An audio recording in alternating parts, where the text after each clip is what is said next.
transformado en hombre feliz. A un hombre en París. Una mañana fría llegó Carlos III, con aire insigne se quitó el sombrero.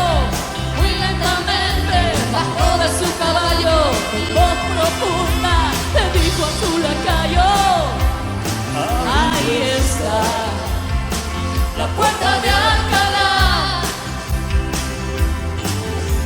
Ahí está viendo pasar el tiempo, la puerta de Alcalá.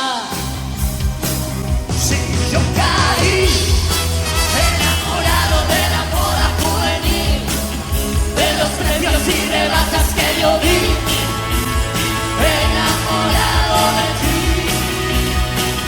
Si yo caí enamorado de la moda juvenil, de los chicos, de las chicas, de los maniquís, enamorado de ti. Mírala, mírala, mírala, mírala, mírala, la puerta de Alcalá. Mírala, mírala, mírala, mírala, la puerta de Alcalá. Mírala, mírala, mírala, ahí está viendo pasar el tiempo. ¿Dónde está nuestro error sin solución? Fuiste tú el culpable, o lo fui yo.